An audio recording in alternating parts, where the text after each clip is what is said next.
Hey folks, welcome to the latest edition of the Cloud Native Now podcast. I'm your host, Mike Vizura. Today we're with my good buddy once again, Paul Nashawati from the Futurum Group, and we're talking about all the things that happened in the cloud native world this week.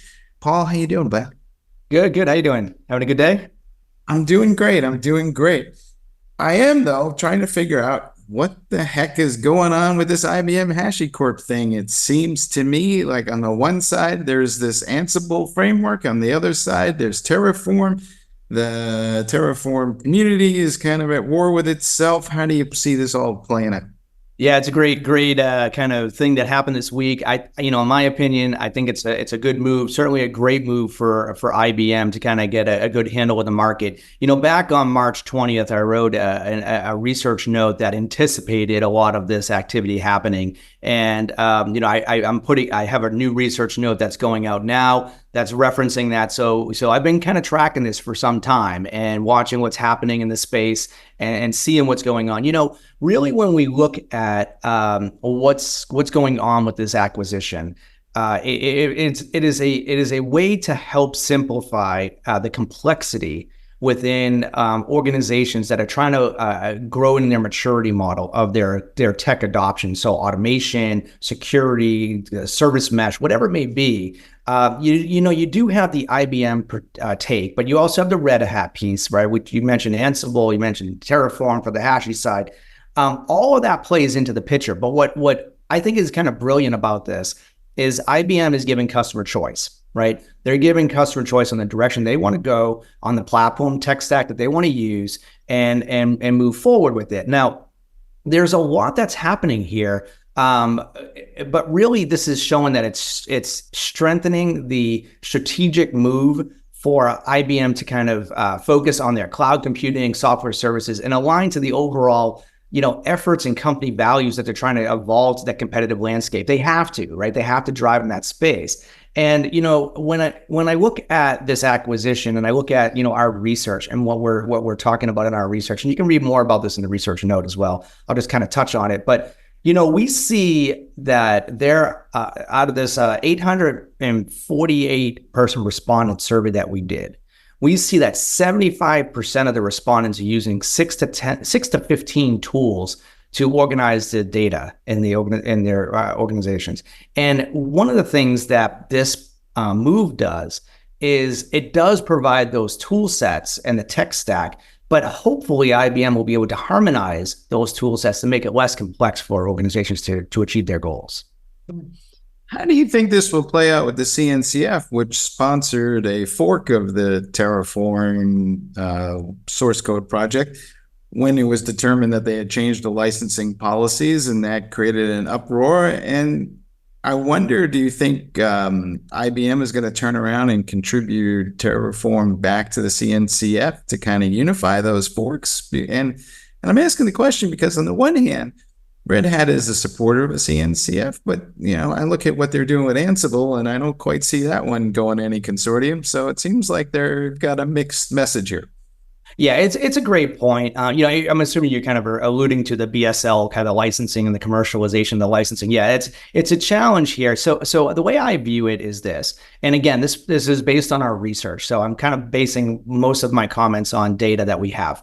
We see that 68% of respondents in our survey want to use.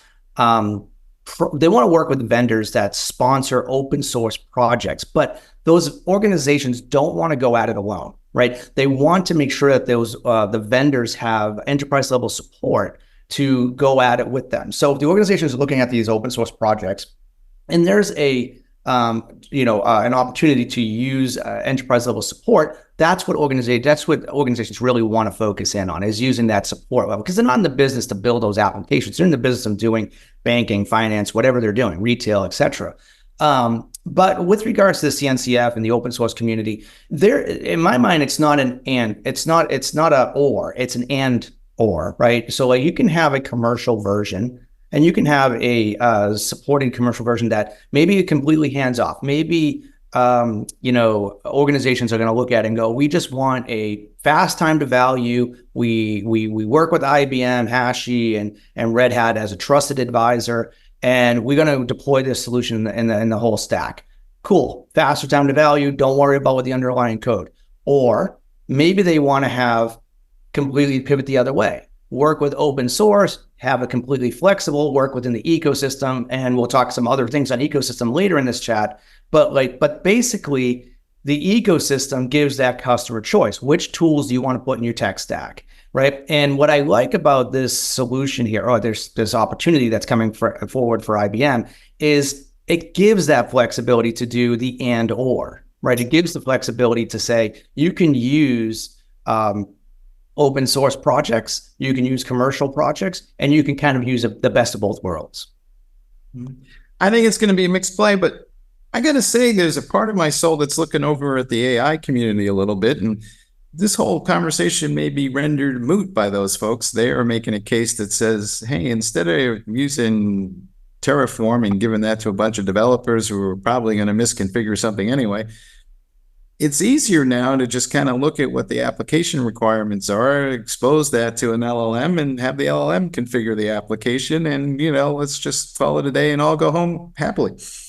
Yeah, I mean, look at the recent announcements with NVIDIA and Run AI, right? I mean, we see that the ecosystem that we were just kind of chatting about there, Run AI is providing that API approach, right? That control plane and the cluster engine to put everything in place to put up those guardrails, so to speak, to make sure that, exactly to your point, run the application development through the LLM, optimize your development processes, right? Are we going to get to the point today where it's completely fully automated, where applications are created? Probably not. I mean, there's going to be a human in the loop, right? There has to be at this point. And most organizations feel like there must be, right? We don't want to just like let automation just take over the world, right? That's just not real. But I do think that this is a good example to what you're talking about with Run AI and NVIDIA. That backs up your claim, right? I mean, NVIDIA's driving that message. Well, let's switch gears and move over to that because, while everybody was busily watching IBM and HashiCorp, NVIDIA finally turned around and confirmed that it has acquired Run.ai. And if you're not familiar with Run.ai, that's basically an orchestration tool that allows you to maximize the utilization of your GPUs. And that's been an issue for folks because, well, they're expensive and hard to find. And I guess my first question to you is, it seems counterintuitive that NVIDIA would go buy something that requires people or helps people use something they're providing more efficiently when theoretically they're supposed to be in the business of selling more processors. Yeah, no, that's a good point. I think that it's less about, hey, let me sell you more, right? It's more about, let me make sure you're getting what you need to be successful in your solution and what you're trying to do for your business. For example, I would say from an NVIDIA perspective, all the hyperscalers that are offering, AI kind of solutions have the ability to use, TPUs, GPUs, CPUs in order to kind of optimize depending on what you're trying to develop against. And what I see with the Run AI acquisition is it really gives that proper allocation of which tech stack, which underlying processor, which kind of flow that you're running, how do you optimize your development process, and what resources do you need to do that? And that's what I was talking about, that control plane and the cluster engine really kind of allows for the proper usage of each one of these areas. Mm-hmm. It also seems to me that we're kind of starting to move towards a world where maybe we're trying to figure out how to be less dependent upon GPUs because increasingly folks are saying, well, I'm going to run the inference engine on anything but a GPU. So I'm only going to use the GPU for training purposes. And how often am I training? So how much of this GPU scarcity is really holding things up? Well, again, I think it's right sizing the tech stack underneath the application to use the right tools, the right processors, the right tech stack for your application. If you can use a CPU that's adequate for the development of your AI, a workload, then that is going to be optimal for your solution, right? So that's how it works. I just think that selling GPUs, just continue to sell GPUs, it's basically putting a very large engine possibly in a solution that you don't need such a large engine on. Right. And even if you could find the engine in the first place. So That's true. That's true. all right, well, let's shift another gear here because there was other news last week, and that included Stormforge is aligned with Cloud Bolt, and it's another example of this FinOps move. But essentially, Stormforge, if you're not familiar, makes an engine for helping you optimize Kubernetes to increase, again, utilization. And they are going to work with Cloud Bolt now to pass along that data to the Cloud Bolt automation framework so that you can actually see what things are costing you as you're going along and hopefully maybe put some controls in place. And my question to you is, maybe I'm getting too old for this, but I seem to remember in the era of on-premise, I would know how much I was spending. And then we went to the cloud and now it's like a monthly bill and I'm surprised. And the developers are, for lack of a better analogy, are kind of like drunken sailors, just like consuming resources as they go. Do we need some adult supervision, and what does that look like? Yeah, this is a good one. I've been working with Yasmin and the team over at Stormforge for quite some time. The thing that's interesting is I think developers and DevOps get a bad rap when it comes to the resource allocation and utilization. I think that a lot of what I see in our research is the business KPI is to release code very rapidly, right? We see that organizations want to release code. 8% of respondents want to release code in an hourly basis, right? So DevOps just really about getting the code out the door, right? And they have to get it out the door. And the things that block them from getting the code out the door may be resources. So do they over provision? Sure. Do they know what they need to do exactly when they're starting to build the application? Not necessarily, right? So they build and they get the over provision, they have the resources needed, they meet their business KPIs. The challenge is they don't have to worry about the bill, right? So they just keep bringing in the resources and not worry about the bill. The thing that I find fascinating is the CNCF ran a survey that found that 69% of respondents in their survey, basically, they don't monitor Kubernetes spending at all, right? And that is fascinating to me because with the sprawl of applications and Kubernetes pods and clusters, that it seems like it needs some bumpers and guardrails. And that's where we look at, the collaboration here between Cloud Bolt and Stormforge really is helping, not just helping the organization, but helping DevOps properly size what they need, right? So these tool sets are putting the right FinOps actions in place to say, here's what we need to develop and push our code out the door, and here's the resources that are needed to do it. So I like this approach. I like this unified front. I definitely think it makes it frictionless and seamless. It's not a heavy lift to use Stormforge and Cloud Bolt to kind of get you to where you need to go. So I think it's the right move in the industry. How much of this is a political issue within an IT organization? We know that there's not always a lot of love lost between the ITIL, the ITSM crowd and the DevOps crowd. And a lot of those folks will say, the DevOps stuff is great for going quick, but you can't manage at scale. And to your point, they get a bad rap for maybe not managing consumption as efficiently as possible. So how much of this is like a tension that's manifesting itself within the IT organization because the CIO is under more pressure to reduce costs? Yeah, I mean, look, CIOs their number one concern is to modernize their applications, right? They're moving forward to keep the business operational and run things forward, right? Underneath that concern is the challenge of skill gap issues and complexity and resource allocation, right? And you can either do this with your bench, or you could do this with working with service delivery partners. But in my opinion here, this just gives data to work with.